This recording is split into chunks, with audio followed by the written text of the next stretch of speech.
Papa, mon cher père et jeune Kakou, le fameux Jojo vient de détruire ta famille à jamais.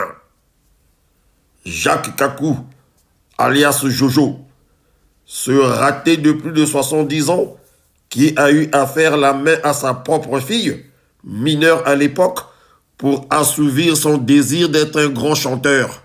Rien que ça.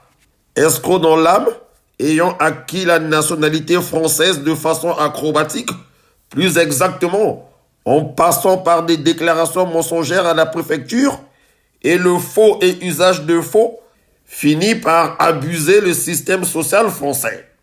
Alors qu'il était employé dans une société pétrolière au Congo, précisément à Pointe-Noire, il eut l'ingénieuse idée, disons-le ainsi, non, la farouche idée d'inscrire ça et là des kidams dans des sociétés d'intérim en France qui travaillaient avec son identité.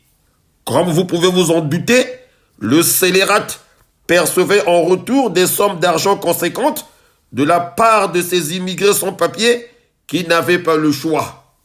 Le mec, il a bien exploité les pauvres gars.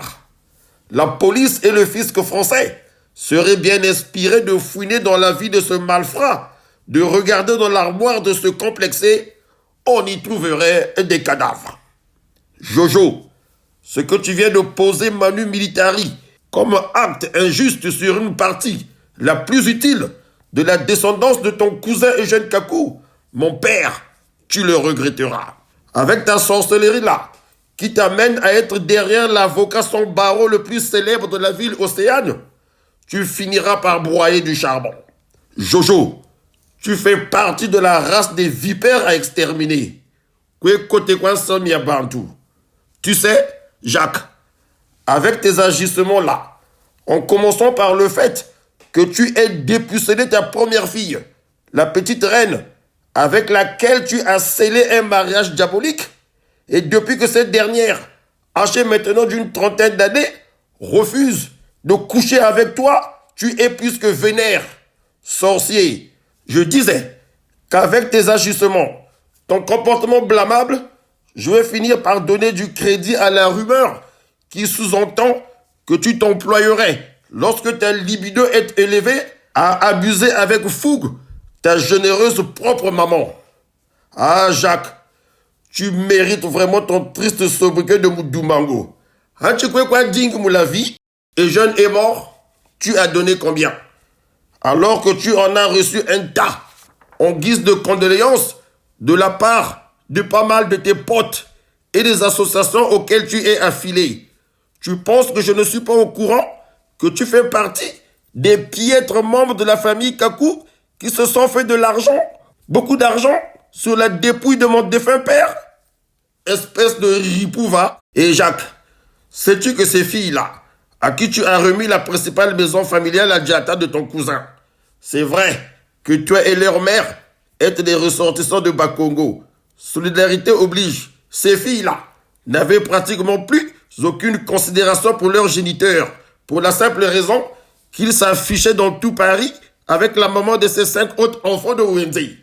Quand je pense que c'est en partie grâce à moi que certaines de ces filles sont venues au monde, en dehors de celles qui naquirent à Bakongo dans la rue Jolie, il y a de quoi regretter. Oui, il y a de quoi regretter.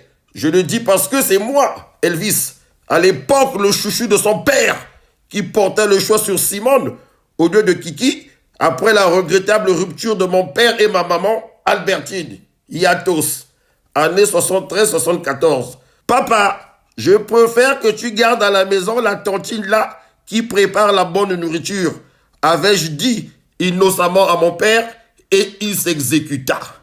Aujourd'hui, il y a de quoi regretter quoi. Tonton Jacques, comme je t'appelais autrefois, car c'est terminé. C'est ainsi que ton cousin Eugène mit fin à ce rituel qui consistait à ce que les deux tontines, Kiki et Simone, se partagent les week-ends chez Étoile Yabassi. Au fait, Jacques, à cette époque, tu volais déjà dans les entrepôts de la Redoute en France, où tu étais encore faux musicien pop de l'orchestre Les Techniciens avec ta touffe et ton unique pantalon noir Mpuncha. J'aimerais bien savoir, Jojo Kakou, laisse la franc-maçonnerie, ça ne te réussit pas. Vrai Ndogo,